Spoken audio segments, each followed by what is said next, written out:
창세기 12장 10절에서 20절까지를 우리 교독하겠습니다.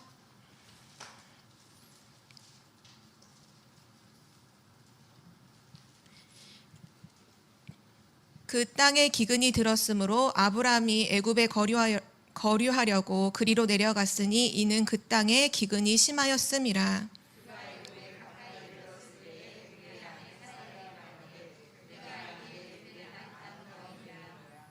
애굽 사람이 그대를 볼 때 이르기를 이는 그의 아내라 하여 나는 죽이고 그대는 살리리니.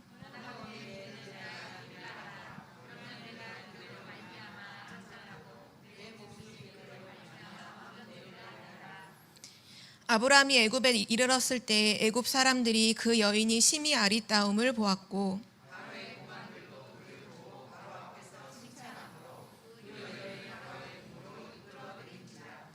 이에 바로가 그로 말미암아 아브라함을 후대함으로 아브라함이 양과 소와 노비와 암수나기와 낙타를 얻었더라.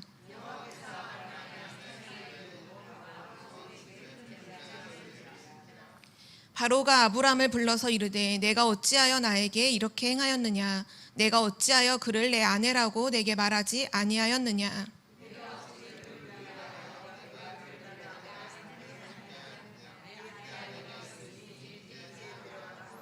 함께 읽겠습니다. 바로가 사람들에게 그의 일을 명하매 그들이 그와 함께 그의 아내와 그의 모든 소유를 보내었더라.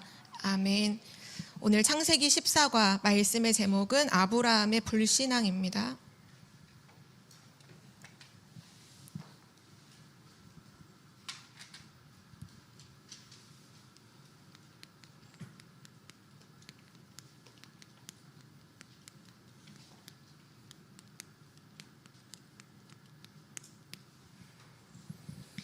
지난주 창세기 12장 1절에서 3절에 하나님께서 아브라함을 갈대아 우르에서 부르시죠. 그리고 내가 너에게 지시하는 땅으로 가라.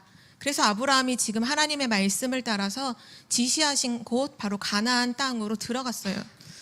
그런데 마침 아브라함이 가나안 땅에 딱 도착을 했는데 그 가나안 땅에 기근이 너무 심해서 죽게 생긴 거예요. 하나님이 분명히 약속하실 때는 막 너로 큰 민족을 이루고 막 너를 축복하는 사람은 완전 축복하고 어마어마한 약속과 또 언약을 주셔서 가라고 하셔서 갔는데 근데 가보니까 지금 기근이 생겨서 어려움 가운데 놓인 거죠. 실제 이스라엘 백성들이 출애굽했을 때에도 광야길을 계속 걸어가잖아요. 근데 광야길을 걸어갈 때 어려움이 계속 되니까 질문한 게 뭐였냐면 아니 우리가 출애굽을 했는데 하나님이 우리를 이렇게 출애굽하게 하셨는데 왜 이렇게 고난과 시험이 많습니까? 늘 그렇게 원망하고 불평을 계속하죠.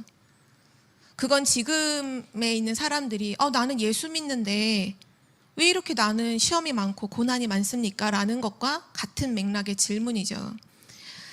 오늘 이 말씀을 통해서 중요한 언약을 또 신앙생활에 있어서 정말 중요한 부분의 언약을 붙잡는 시간이 되시기를 바랍니다. 첫 번째고요.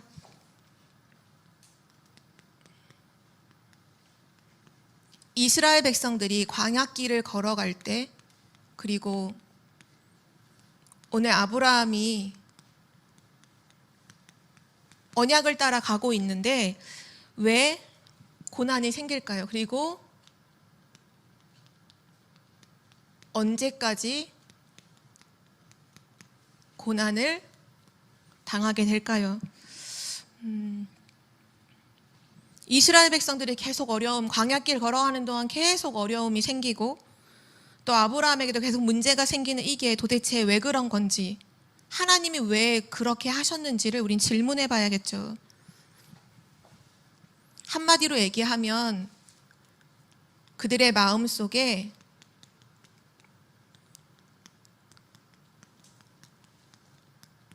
여전히 불신앙이 있었기 때문입니다. 출애굽한 이스라엘 민족들이 분명히 하나님의 은혜로 엄청난 기적을 체험을 하고 또 능력을 체험을 하고 출애굽을 하죠. 근데 홍해 앞에서 이스라엘 백성들의 모습을 지금 한번 떠올려 보세요. 홍해바다 앞에서의 모습. 그들이 뭐라고 말하냐면 우리가 다 죽게 생겼다. 그러니까 결론은 뭐냐 하면 애굽으로 돌아가자. 이렇게 얘기하죠. 또 광야길을 걸어가는데 마실 물이 없어요. 당연하죠. 사막이니까 물이 흔치 않잖아요.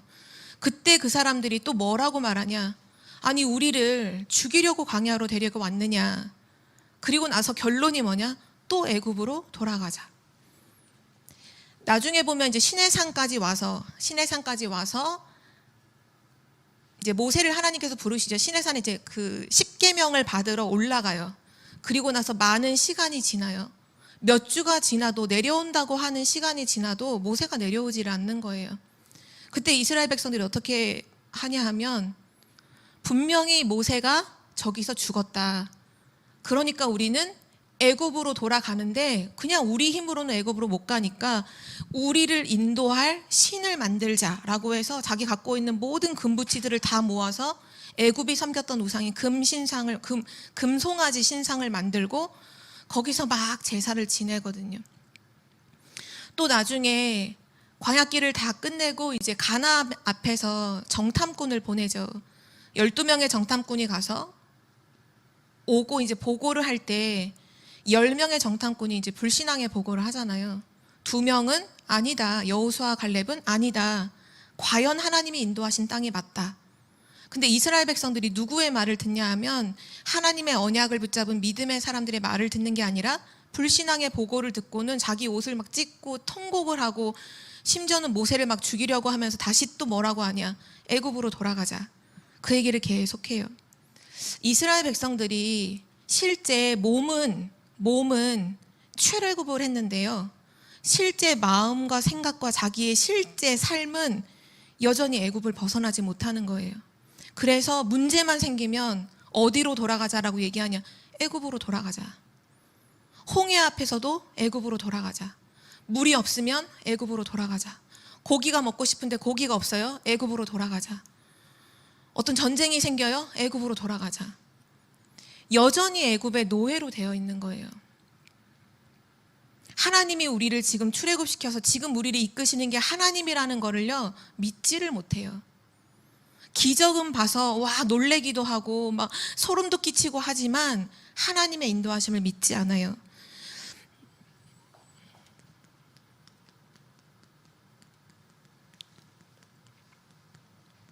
출애굽한 이스라엘, 영적으로 보면 구원받은 하나님 자녀를 말해. 출애굽은 사단에게서 벗어난 것을 의미하니까요. 구원받은 하나님의 자녀에게 언제까지 고난이 올까요? 하나님이 우리를 완전히 인도하신다는 것을 내가 깨달을 때까지, 그때까지 고난이 계속돼요. 아브라함, 오늘 우리가 읽었던 말씀에 나오는 아브라함의 고난, 아브라함이 당한 고난은 언제까지 계속될까요? 하나님께서 나를 완전히 인도하신다는 것을 깨달을 때까지 계속 고난이 되어요. 하나님이 나를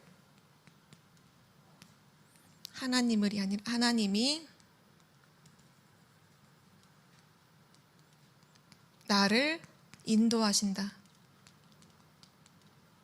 이 하나가 안 믿어지는 거예요. 불신앙이 뭐가 하나님이 나를 인도하신다는 게 안 믿어지는 거예요. 문제 앞에서, 상황 앞에서, 어려운 현실 앞에서 하나님이 나를 인도하신다는 걸 못 믿는 거예요. 하나님이 나를 구원은 하셨지만, 나를 사단의 손에서, 모든 죄와 저주에서, 나를 지옥 배경에서 구원은 하셨지만 이 문제 속에서 나를 구원하지는 못할 거라고 생각하는 거죠. 하나님의 인도하심을 믿지 못해요. 불신앙은 불신앙으로 머물러 있지 않죠. 불신앙 뒤에 오는 것이 있습니다.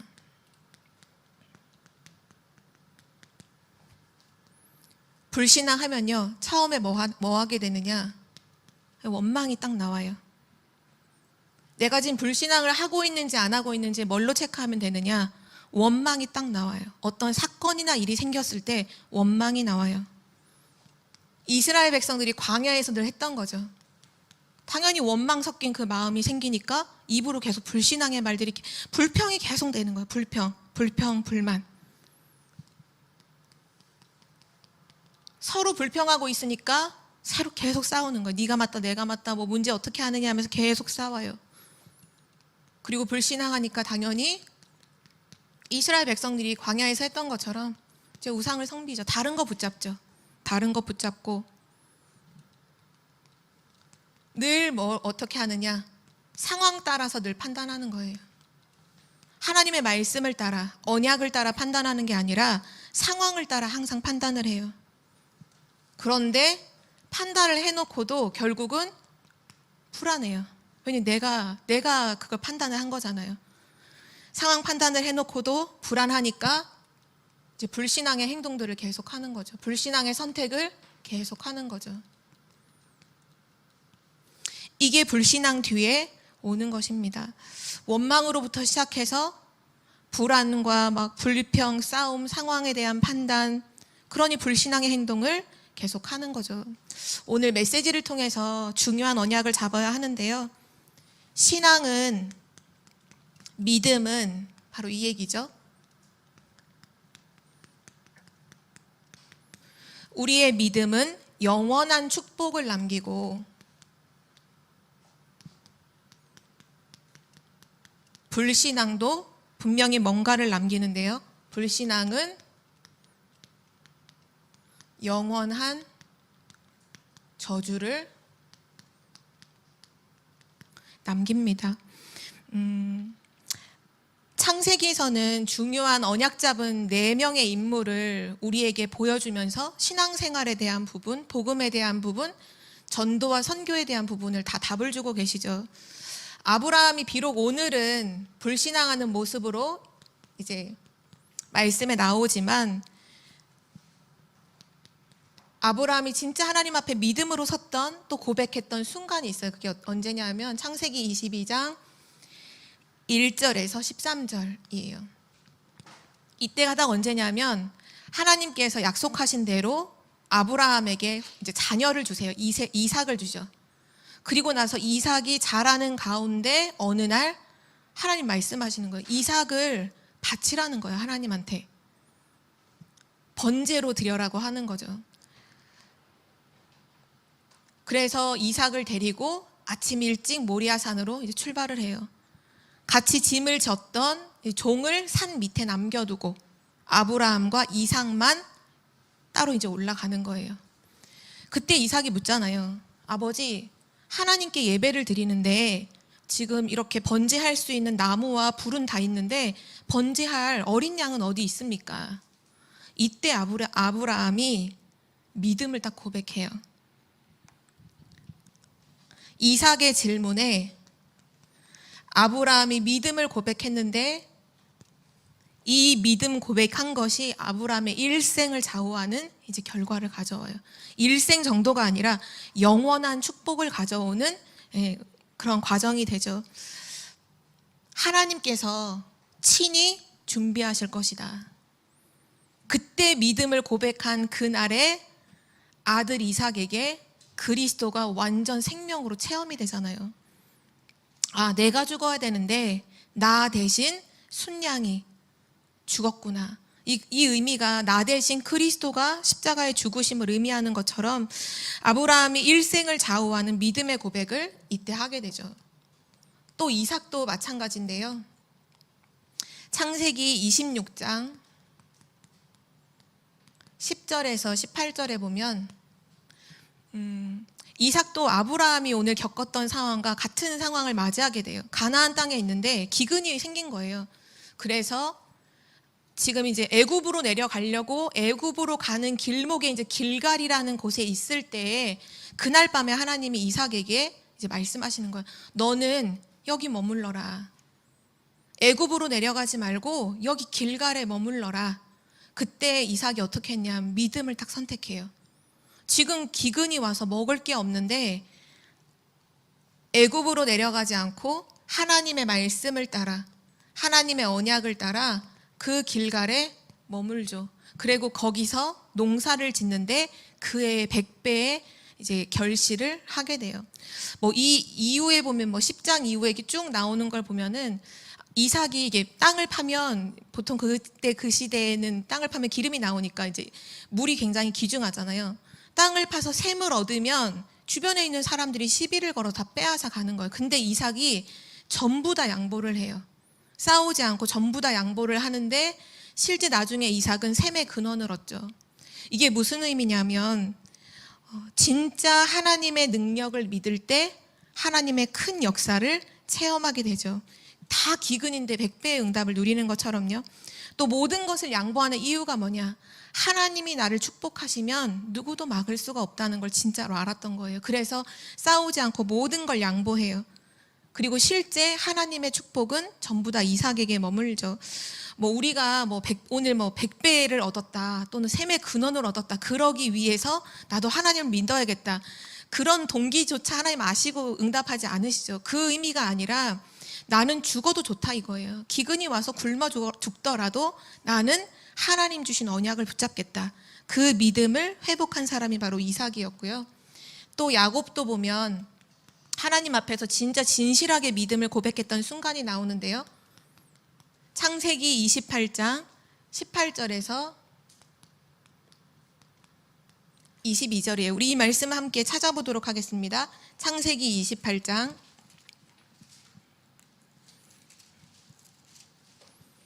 18절에서 22절. 형 에서를 이제 피해서 도망을 가는 이 과정 속에 있었던 일이죠. 18절에서 22절까지 한 절씩 교독하겠습니다. 야곱이 아침에 일찍이 일어나 베개로 삼았던 돌을 가져다가 기둥으로 세우고 그 위에 기름을 붓고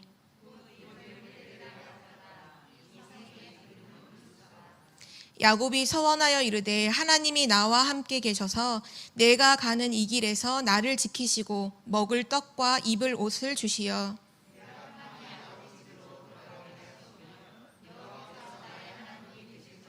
(22절은) 같이 읽겠습니다. 내가 기둥으로 세운 이 돌이 하나님의 집이 될 것이요 하나님께서 내게 주신 모든 것에서 10분의 1을 내가 반드시 하나님께 드리겠나이다 하였더라. 아멘. 20절에 기도하잖아요. 하나님이 나와 함께 계셔서 내가 가는 이 길에서 나를 지키시고, 지금 형이 자기를 죽이려고 하는 그런 위험한 상황에서 피해서 막 도망가는, 어쩌면 굉장히 불신앙과 두려움에 사로잡혀 있을 그 순간인데 야곱이 하나님 앞에 진실하게 그곳에 기름을 붓고 기도를 하죠. 그 고백대로 하나님은 성취하셨어요. 그 고백대로. 야곱의 일평생이 좌우되는 믿음의 고백이었고요. 또 마지막 요셉도 창세기 39장에 보면 1절에서 6절에 상황으로는 굉장히 어려운 속이죠. 노예로 팔려갔을 그때에 하나님을 믿는 믿음 하나로 많은 열매를 거두게 된 인물이 바로 요셉이었습니다. 신앙은 영원한 축복을 남기고 불신앙은 영원한 저주를 남깁니다. 진짜 하나님께서 우리에게 원하시는 것은 모든 순간에 진짜 하나님을 믿는 그 믿음으로 서는 것, 하나님이 나의 일생을 인도하신다는 것을 믿는 것, 그것이 우리가 하는 모든 것임을 믿습니다. 불신앙은 영원한 저주뿐만 아니라요, 영원한 후회를 남기는데요. 오늘 아브라함의 불신앙을 통해서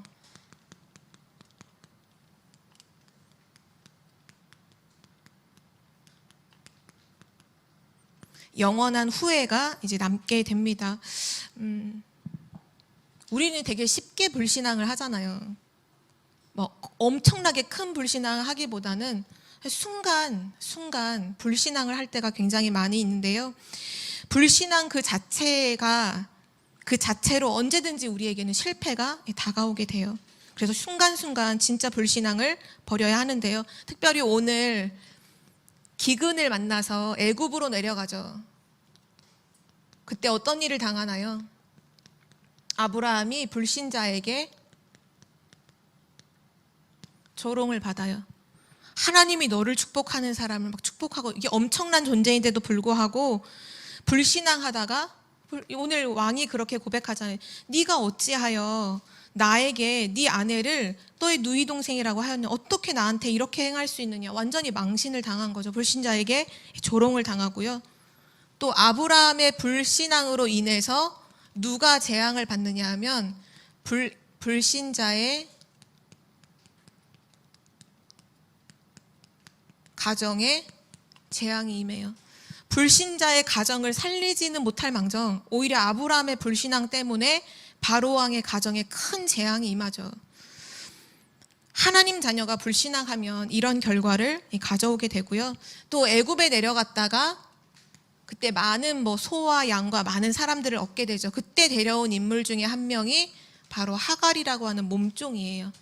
자기 부인의 몸종으로 데리고 왔다가 나중에 자녀를 낳지 못하는 것 때문에 계속 불신앙을 하는 가운데 분명히 하나님이 자녀를 주신다고 하는데도 믿지 못하고 그 부인이 이제 인본주의를 쓰는 거죠. 나는 아닌 것 같다. 그래서 내 종도 어차피 나의 종이니까 같은 후사라고 생각하고 내 종을 통해서 자녀를 봐라. 그때 아브라함이 아니다. 하나님이 분명히 언약을 따라 주신다고 했다 얘기를 해야 되는데 그냥 아내의 말을 그대로 따라서 하갈과 동침을 하죠. 그리고 낳은 자녀가 바로 이스마엘을 출생하게 됩니다. 큰 가정의 분란이 일어나죠. 나중에 이삭이 태어났을 때 이삭을 엄청 막 괴롭히잖아요.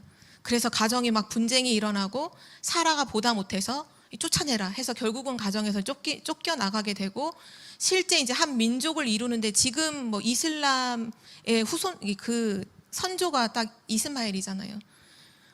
전 세계에 큰 재앙을 이르게 하는 그 민족이 시작되는 그 시작이 어디서부터 시작이 됐냐 하면 아브라함의 불신앙을 통해서 시작이 되었어요. 불신앙은 반드시 계속적인 불신앙을 가져오게 되죠. 그런데 이런 불신앙을 하는 아브라함이지만 아브라함이 망하지 않는 이유가 있어요.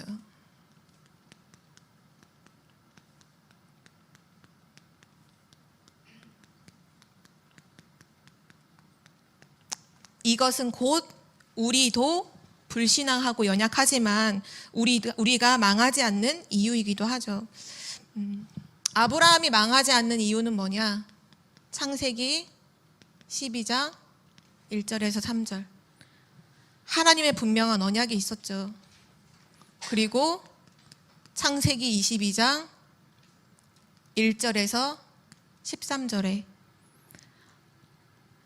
그리고 마태복음 1장 1절 아브라함과 다윗의 자손 예수 그리스도의 세계라. 전부 다 뭐와 관련이 있는지를 한번 연상해 보시면 답이 나올 거예요. 요한복음 8장 56절. 우리 이 성경 구절 한번 찾아보겠습니다. 요한복음 8장 56절.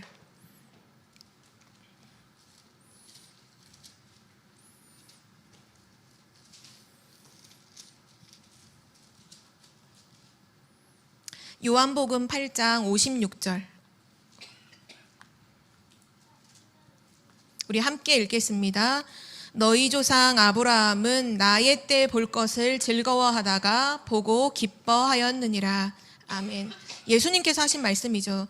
너희 조상 아브라함, 아직 그리스도가 오시기 전인데도 불구하고 나의 때를 볼 것, 그리스도가 반드시 오실 것이라는 것을 기대하면서 즐거워하다가 보고 기뻐하였노라. 아브라함이 왜 망하지 않았을까요? 그리스도가 오실 그 가나안 땅으로 가는 그 복음의 흐름 속에 있었던 사람. 창세기 22장에 그 자녀에게 피제사, 후대에게 복음의 언약을 전달할 그 사람이 바로 아브라함이고, 바로 아브라함과 다윗의 자손 예수 그리스도의 세계라. 예수 그리스도가 오시는 그 언약의 족보 속에 반드시 있어야 했던 바로 그 사람. 그리스도가 오실 것을 대망하고 바라보면서 평생을 살았던 바로 그 사람이 아브라함이었습니다. 언약의 흐름 속에 있는 자, 그리스도의 언약 안에 있는 자, 그 사람은 절대로 망하지 않죠. 그래서 우린 여기서 두 가지를 깨달아야 하는데요. 불신자가 망하는 이유,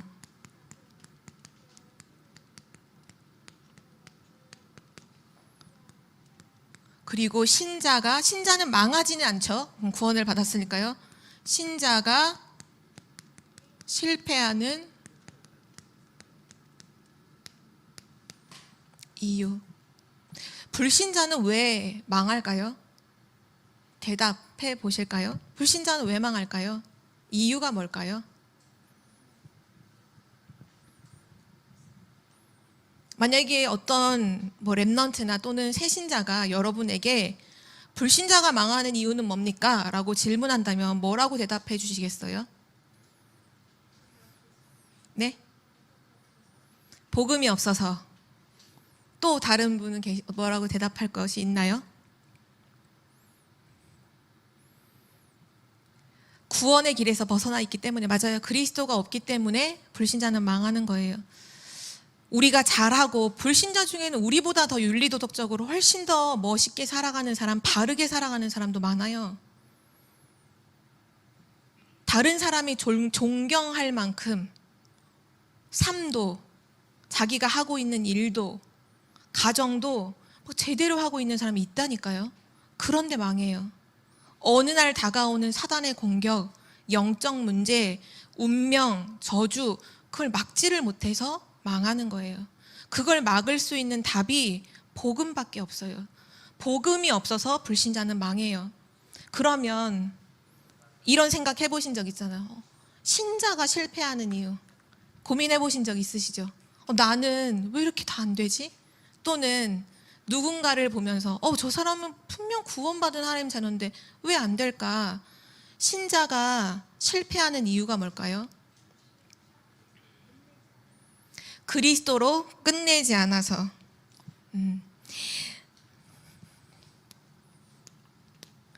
구원은 받았지만 실제 이 땅에서 육신적으로 실패하는 이유, 실제 이 땅에서 모든 삶에 실패하는 이유는 이 부분을 모를 때예요.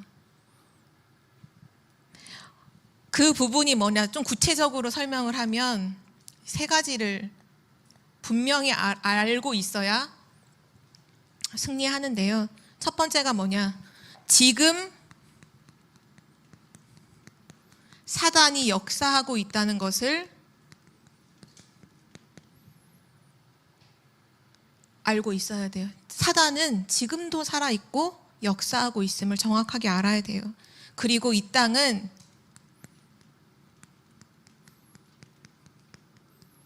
이 세상은 지금 저주와 재앙 속에 있다는 사실, 그걸 정확하게 알고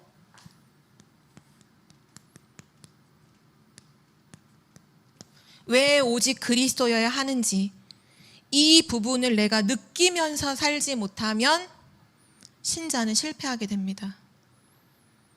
이걸 느끼며 살아야 돼. 사단이 지금도 역사하고 있어. 이 세상은 지금 재앙 가운데 있어. 그래서 우리 메시지에서 말씀하셨잖아요. 두려워도 하지 말고, 부러워도 하지 말고, 우습게 보지도 말고. 그게 딱 맞아요. 지금 세상은 저주 속에 있다니까요. 사단에게 잡혀서. 근데 이거를 모르면 자꾸 세상을 부러워하고 세상을 따라가고, 그러니까 하나님 자녀가 안 해도 되는 실패를 계속 하는 거예요.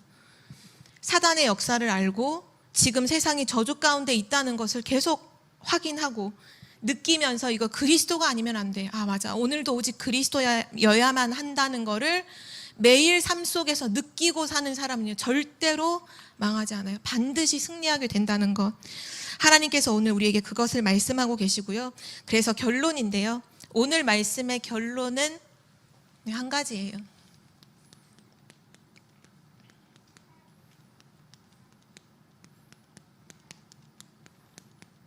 모든 불신앙을 버리시기 바랍니다. 정말 불신앙만 버리면 돼요. 하나님의 자녀는 하나님이 우리를 구원하실 때 우리의 과거 문제를 완전히 끝내시고 현재 문제도 끝내셨죠. 그 현재 문제가 뭐죠? 사단이 지금도 역사하고 있잖아요. 그런데 그 사단에게서 나를 건지시고 지키시고 인도하시는 하나님이심을 진짜로 알아야 돼요. 그리스도는 우리의 미래 문제도 끝내셨어요. 우리는 천국의 그 축복이 보장됐을 뿐만 아니라 지금 그 천국의 축복을, 보좌의 축복을 누리며 살죠. 과거 죄와 저주 문제, 현재의 사단 문제, 미래의 모든 지옥과 그 모든 문제가 그리스도 예수 안에서 완전히 끝난 거예요. 그래서 불신앙만 안 하면 돼요. 속지만 않으면 돼요. 진짜로. 자꾸 속으니까 사람들이 교회 안에서도 늘 불평하고 불신앙하고 서로 싸우고 갈등하고, 지금 한국에 있는 많은 교회들이 분쟁하고 깨지고 교회가 문을 닫고 하는 게 너무 많잖아요. 불신앙만 안 하면 돼요. 진짜 불신앙 모두 버리시길 진짜 기도합니다.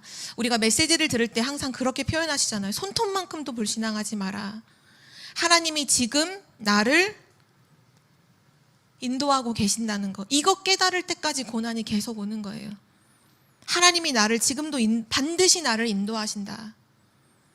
그래서 믿음의 사람들은요, 오히려 막 뭔가를 얻으려고 하지 않잖아요. 에스더가 그런 고백을 하죠. 죽으면 죽으리라, 이렇게 고백하고, 다니엘과 세 친구가 살려고 하는 게 아니라 풀무불에 들어간다면 하나님이 우리를 지켜주실 것이다. 근데 그렇게 하지 않으실지라도 그래도 나는 우상 앞에 절할 수 없다. 그러니까 흑암이 완전히 다 무너지는 거예요. 우리는 자꾸 뭔가를 이렇게 살려고 하잖아요. 어떻게 보면 그래서 이 부분을 우리가 하나님 앞에서 많이 질문하고 갱신하는 부분이 되었으면 좋겠어요. 그게 뭐냐 하면 복음을 위하여, 이 말을 얘기를 많이 하잖아요. 복음을 위해, 나는 복음을 위하여 살겠다. 복음을 위하여 산다는 게 뭘까요? 실제로는 어떻게 이 말을 쓰지만 실제 이 말을 말하면서도 삶은 어떻게 사느냐? 사실 창세기 3장, 6장, 11장을 얻기 위해서 복음을 이용하는 것이 너무 많아요. 복음을 위하여라고 하지만 내가 복음 붙잡으면 내가 잘 되겠지. 내가 복음 붙잡으면 하나님이 성공시켜 주겠지. 랩넌트들 같은 경우 그런 랩넌트도 있더라고요. 내가 복음 붙잡으면 서울대 가겠지. 내가 복음 붙잡으면 좋은 대학 가겠지. 그거는 복음을, 그래서 그렇게 내가 성공을 하고 그렇게 좋은 대학을 가고 내가 그렇게 해서 어떤 응답을 받으면 하나님께 영광을 돌릴게요. 하나님께 헌신할게요. 그거는 복음을 위하여가 아니에요. 창세기 3장, 6장, 11장을 위하여죠.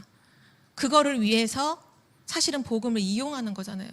진짜 복음을 위하여라는 건 복음 때문에 내가 손해봐도 되는 거예요.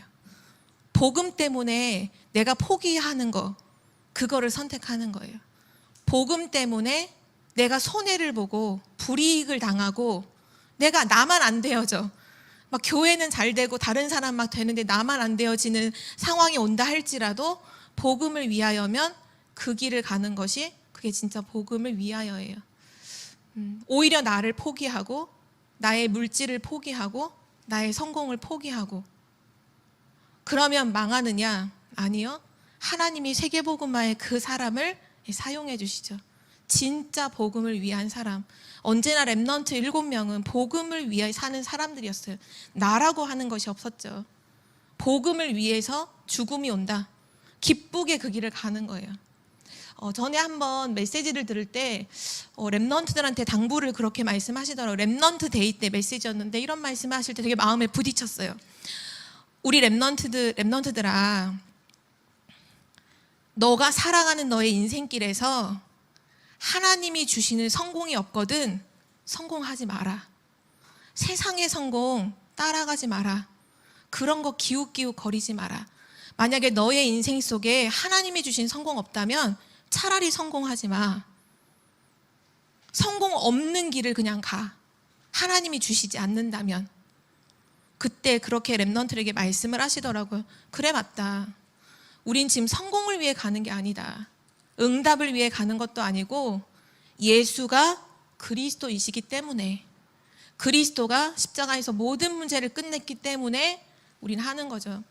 지금 우리 교회가 겨울 랩넌트 서밋스쿨을 이제 하고 있는 주중인데요. 이번 주 금요일까지 하죠. 이거를 하는 이유도 본질적으로는 우리 랩넌트들 뭔가 잘 되게 해서 이런 의미로 한다면 마지막 결과는 틀린 결과가 나올 수밖에 없어요. 그런 결과 너무 많잖아요. 랩넌트들에게 다 투자하고 랩넌트를 키웠는데 나중에 랩넌트들이 세상에 가서 심부름하고 있어. 교회 일은 아무것도 안 하고 세상 심부름만 하고 있어요. 우리가 왜 랩넌트를 키우고 랩넌트 서밋 캠프를 하고 하는 이유는 한 가지예요. 예수가 그리스도이시기 때문에, 그 그리스도가 해답이기 때문에 그것을 각인시키고 전달하는 거죠. 응답을 받기 위해서가 아니에요. 그래서 오늘 우리가 하나님 앞에서 모든 불신앙을 완전히 버리고 먹고 입고 마시는 거 내게 없을지라도 하나님이 나에게 복음의 길을 가라고 하시면 가는 거죠. 그래서 그 속에서 진짜 하나님께서 원하시는 세계복음화의 그 응답을 맛보고 사람을 살리고 후대를 정말로 키우는 우리 청주복음교회가 되기를 기도합니다. 우리 함께 기도하겠습니다. 하나님 아버지 감사합니다. 오늘 아브라함의 불신앙을 통해서 우리의 불신앙하는 모습을 돌이켜보게 하시고 정말 모든 불신앙을 완전히 버리고 예수가 그리스도라는 참된 믿음과 참된 신앙을 회복할 수 있도록 은혜 베풀어 주심을 감사드립니다. 하나님이 우리를 부르실 때에 이미 십자가에서 모든 문제를 해결하시고 하나님의 완전하신 축복 속으로 부르셨고 하나님의 인도하심 또 우리를 통해서 세계복음화 하심을 언약하여 주시니 참으로 감사드립니다. 문제와 어려움과 여러 가지 현실 속에서 하나님이 주신 것만 굳게 붙잡는 믿음의 사람들 되도록 인도하여 주옵소서. 모든 불신앙이 무너지고 참된 믿음으로 살아가는 우리의 인생이 되게 하여 주옵소서. 감사드리며 예수 그리스도의 이름으로 기도드립니다. 아멘.